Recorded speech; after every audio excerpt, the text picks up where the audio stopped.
You are listening to the Horse Radio Network, part of the Equine Network family. What a beautiful day for horses in the morning. You are listening to the #1 horse podcast in the world. Here is your entertaining look at the horse world and the people in it.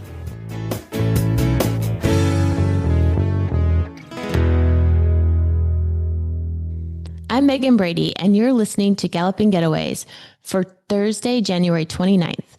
As always, you'll find us here on Horses in the Morning every fourth Thursday, talking all things equestrian travel.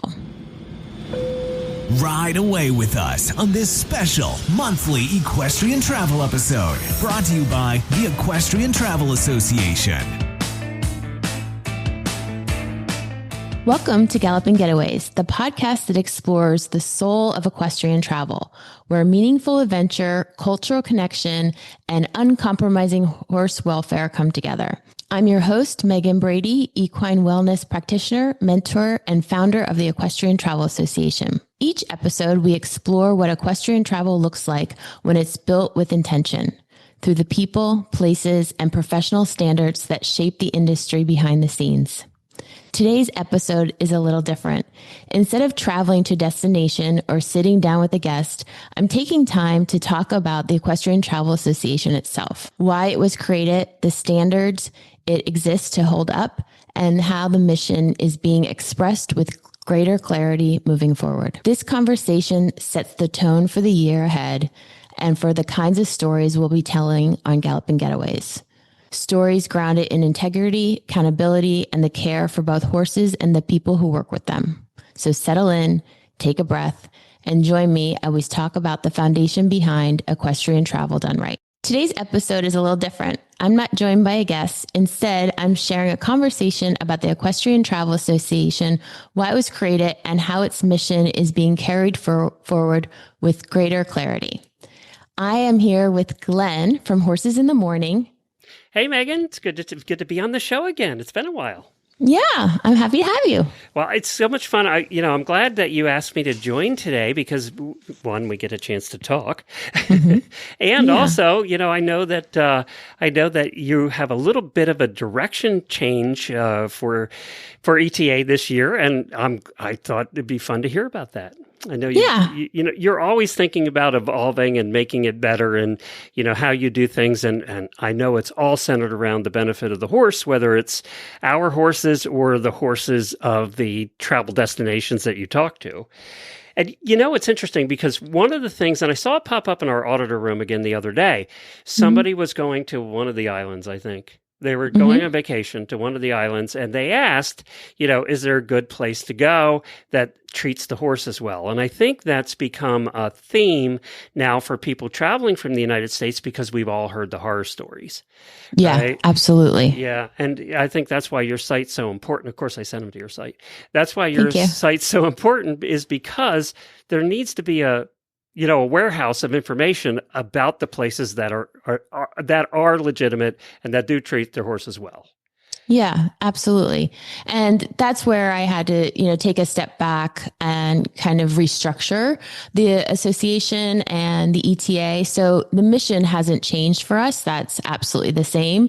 And so upholding to the highest standards of horse care and customer service, as well as the staff, right, that works with these horses. And so, we're just changing it a little bit. Instead of having this great big directory that, businesses fill out an application and kind of check some boxes, I've decided to make it a little bit more curated, and where I am actually going to each individual place and can kind of, put a stamp of approval on. So I really know firsthand how these places are being operated. And it's not just through, checking boxes through an application, or, I was touring places on a Zoom call or FaceTime and things like that I'm actually going there and experiencing it. Because what I was finding is that, those places that I couldn't absolutely 1000% guarantee that, just by an application. And so we're kind of structuring it a little bit different, a little bit smaller, but just a guarantee that this is what is expected.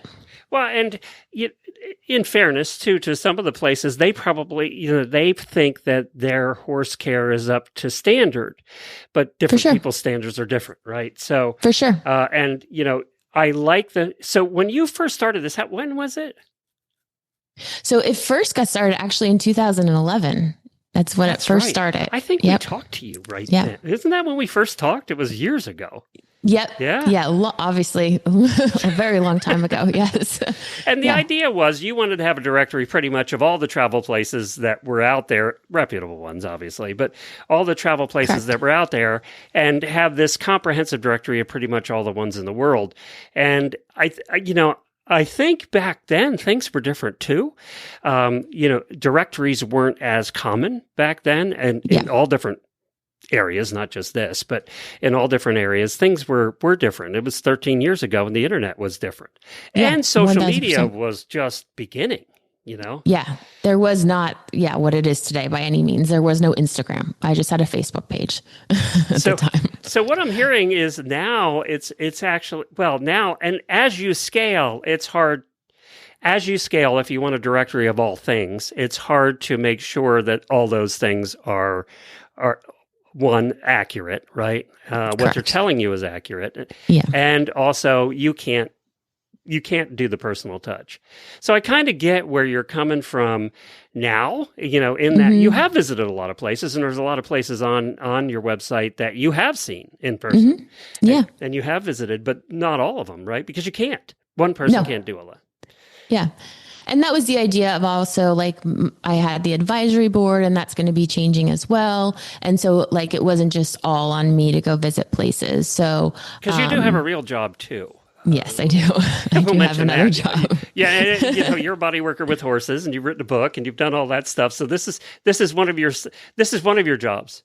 Yeah, this is a passion project for sure. Yeah. Absolutely. Absolutely. But that's how it got started. It got started that I was actually building my bodywork business, and I wanted to ride horse. I wanted to be riding. I didn't have a horse at the time. And so I was going on all these different places when I was traveling, and I had some amazing experiences. And then I had some experiences that I was like, ooh, this doesn't make me feel good. What's happening here? And so that was the inception of it and how it got created.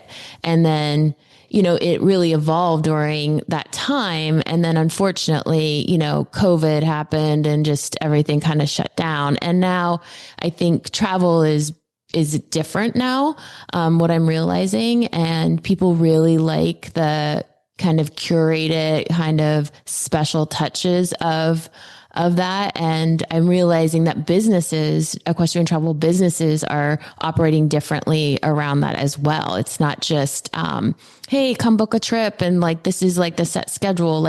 People are really wanting, their unique experience. That's funny you say that, because I think that's true across the board in the horse world and outside the horse world. My buddy and I were looking at doing a long bike ride, and we were actually looking at instead of doing it ourselves, which we could do, we're looking at doing one of the companies that actually books all those places for us, kind of makes it simple.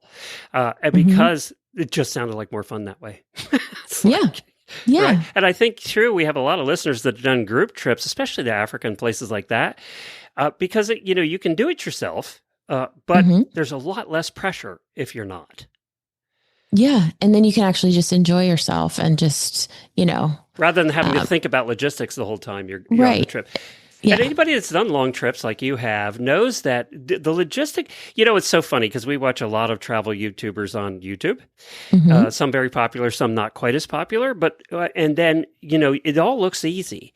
And then they do a special episode where they show you what they do 4 days of the week, and that's just planning the travel for the next week, right? And they actually do the travel part 3 days or 2 days a week. The rest is all logistics, but you don't see that part, right? No, exactly. You don't see that part.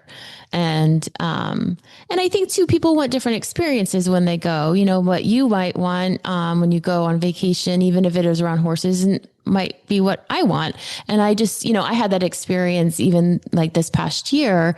I traveled with some people to Portugal, and I wanted to do other things than they did. And that was absolutely fine. And we made that happen. And, but everybody got to have their own kind of unique experience within the group, if that makes sense. Yeah, that makes total sense. Yeah. Right. And that's, so what are you looking, how are you seeing it positioned then going forward for this year? So my analogy is that it's going from like a Yelp type thing to like a Michelin star type thing. A Meghan star? We're going to call it a Meghan star. Yeah, exactly. I like that actually. Yeah. So that was my kind of analogy that I had in my head star. and how I'm describing it. It'd be better, a Brady star. Right. A Brady star. I love it. And so that there will be, I can't do it all myself. And so will be people that work with me to go to different places and things like that. Just like, restaurants have, Michelin star inspectors and things like that. So that's what I'm developing this year, and really focusing on, not more about not quantity, but quality of places, and really having horse care being the center of it all. Because even within what I was realizing before, is that even if the horses were, up to our standards, that also is different from here in the United States than maybe in Europe, than in South America. And we have to kind of adjust those standards to what is actually feasible for the people in those different countries, in those different parts of the world. And because in some places they just can't. They can't get the hay we get. They can't, they have to feed differently. Yeah. And so really looking into each of the culture and what is appropriate for that area of the world. And that's true of the Michelin. Educating people on that as well. It's true of the Michelin star people too, because when they go to Texas to do a barbecue joint, they have to treat it differently than when they go to Asia and do a fine dining restaurant. Exactly. But exactly. And then you're strictly looking at the quality of what it is. Yes. Right? Yeah. Same thing here. And are you also taking into consideration then accommodations and food and all of that too? Yes, absolutely. All of it. Mm-hmm. And also what has come up is also the staff and how well, they are, because as we know, horse people can be, they work hard. And I also noticed that was something that was popping up just in people that I was talking to that have done a lot of travel, including myself, but like, how is the staff being treated? And are they really warm and friendly? And what is the customer service around that? But also, I visited a lot of places this, in 2025 where I got like the staff was talking to me about how well they were being treated in the organization. And I thought, oh my gosh, of course, that's huge. That is huge because, that trickles down too, right? Right. Exactly. You can tell when the staff are miserable. It's usually because the boss is miserable. Yeah, exactly. Any place you go. So are you going to be leading trips yourself? Are you going to be doing any group trips? So I'm not going to be leading them completely by myself, but I will be partnering with some equestrian travel places that are approved members and creating trips. Okay. And so curated, quote unquote, guided trips almost. Guided trips, retreats. I'm working with a place that I visited last year in Portugal, and we are organizing one. I like them. Yeah. We're doing one, hopefully in the spring, and then one in the fall.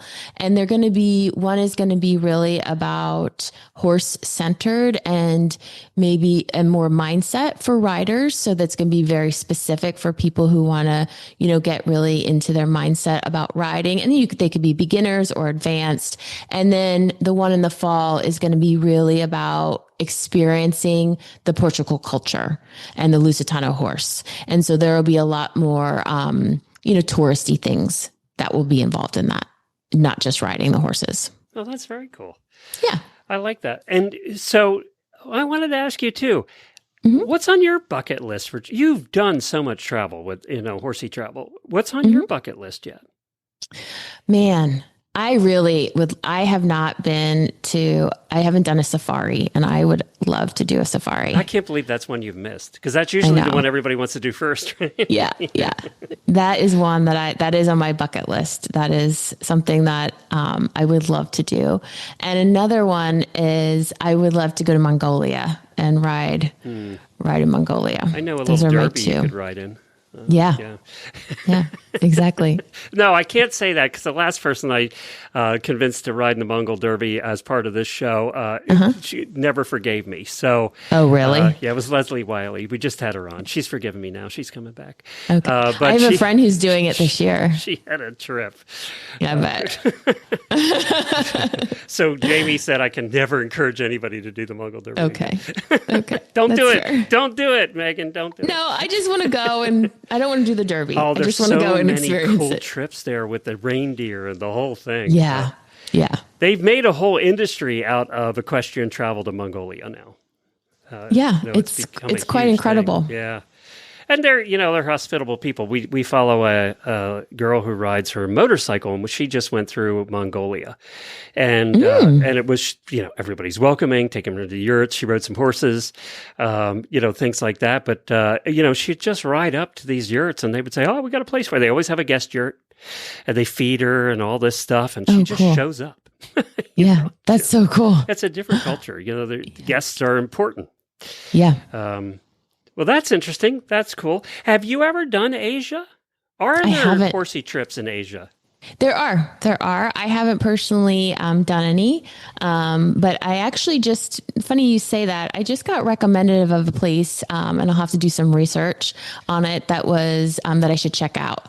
And so I'm really curious. It definitely seems like a higher end resort, and a higher end with exceptional horse care, but definitely more of the resort type thing. And they offer dressage lessons and jumping. So I need to do some research on them.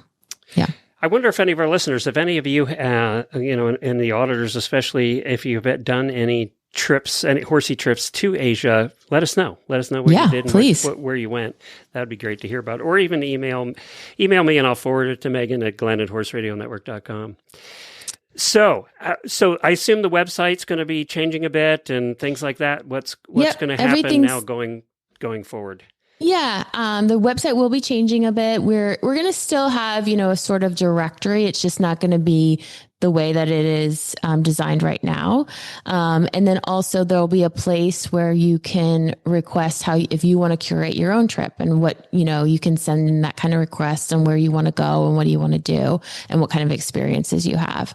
And so it's more of one-on-one building a trip than you just like, oh, I want to, go to Italy. I want to go wine tasting. And then a bunch of places come up. It's going to be a little bit more personal and a little bit more hand-holding in a way. So Meghan, if somebody wants to do their first, horsey trip, do you have a place that you recommend first timers go that, something that's not overwhelming or too much, right?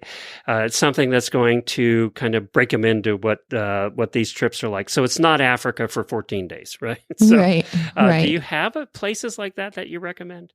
Yeah. And I think for the first timer, if you've never been on a horse and this is, or, you haven't let's ridden. assume they've been on a horse if they're listening to this show, but they're doing their first equestrian trip. Yeah. I would actually tell them to start off, finding a day trip, which we can help them find a day trip in there, if they're just traveling, maybe, within the country, and they can take a 2-hour ride somewhere, whether that's out in Arizona or in Montana or California or even in Florida here. I've taken day trips out in Vermont. So there's definitely that is a possibility. It doesn't need to be this huge commitment of, even 4 days, because a lot of places offer those things, and, they set it up so they can watch you ride a little bit, put you on a horse that is appropriate for you. And then you can have either a nice leisurely walk through the woods or whatever. And I think that's a great place to start to see if this is something that you actually, enjoy doing. And if they want to branch out from that a little bit and only fly a couple of hours, then I do know we've talked about Costa Rica before. Yep. And I know a lot of people going to Costa Rica really liked it there. We've talked about, we mentioned Canada before too, didn't we? Yep. Yeah. We have members in Canada. We have members in South America. I have members in some of the islands that I recommend. And those are easy day trips, or they can turn into, a multi-day vacation for sure. Mm-hmm. Okay, cool. Yeah. And so how would they just contact you? Can they just can anybody just contact you and say, this is what I'm looking for? What do you recommend? Yeah. They can just contact me at Meghan at rideeta.com, or, they can even go to the website right now. And it's still the old directory, but that will be changing. But everything that's on there, I can, vouch for, especially for, a day trip, And what about the podcast? What do you see going forward here? Yeah, so that's not really going to change. We're just going to have, different businesses on, different people who've experienced trips. We're just not going to really promote the directory as much as we did. And it's not going to be around the association, but it's just going to be about these curated trips. And so people who've either experienced them or people who are hosting them. So it's not really going to change all that much. All right. We're still going to talk about horses and travel and laugh and have a good time. All right. Anything else you want to bring up today as we head into the new year? In the middle of the worst snowstorm we've had in a long time. Yeah, exactly. I'm in Florida, so I shouldn't. I haven't been calling my friends up north. I'm sorry. It got chilly here last night. It's cold. It's cold here. Yeah. So I just think, for closing, I just think that equestrian travel itself, when I got into this, is, we need to also understand that we are being part of, when we travel like this, it's not just about the vacation, but it is a responsibility, and we need to uphold to that. Yeah. Very good. I agree. And I think actually our listeners, when they travel, are concerned about that. They don't want to go to a place. First of all, it just makes you sick to your stomach, right? Yeah. And they don't want to support a place like that, for sure. And we've all seen it. I mean, anybody that's been to the islands have seen places like that. Yeah. We've cruised enough. We've seen places like that too. And it just gets you an icky feeling. And that's the last thing you want after you've paid money to go there. So yeah, it's not a good feeling. And then I think you leave feeling, at least I have, those places like I need to do something. And that's hard. Not much you can do. Yeah. Yep. Well, thank you, Meghan, for clarifying all of this. I look forward to hearing about all the new fun places. And of course, you can get all of the past episodes here that we've done. You can go to Galloping Getaways on your podcast player, and it just brings up these past episodes. Obviously, they're also part of Horses in the Morning. But if you just want to go back and listen to the past ones that Meghan's done, you can just search for Galloping Getaways, and that brings up all her past episodes. It's probably easier way to do it on your podcast player. And then, if you're thinking about this year traveling to a place that she's talked about, it's usually in the title. You can go back and listen to, to those places. And Meghan has tried to do it so that these aren't all high-end, super expensive places. Some of them, a couple of them were, but a couple of them, then there's others at the other end of the scale too. They're good quality places. They just don't cost a fortune. Yeah. That's why there's 5 different Michelin stars, right? Right, exactly. Brady stars. We can afford the 1 Michelin stars. Right, exactly. But yeah, I think this is exciting. I think you're evolving and doing what you have to do in business. You have to keep up with everything that's going on in the world. And it's changing all the time. So, it is changing. Yeah, and you've got to change with it, or we're not going to be here anymore. I've certainly had to do that with podcasting over the years. It's changed 1,000 times since when I started podcasting. Yeah. And, I was at a podcasting conference last week. It's still changing, the way we do things, the tools we use, everything's still changing. So, yeah, and exactly. And what worked for me in 2011 just isn't work now. So. Well, I'm glad you're making those changes. We'll look forward to hearing more about it, and also look forward to some of your guests coming up. As we wrap up this episode of Galloping Getaways, I want to leave you with this.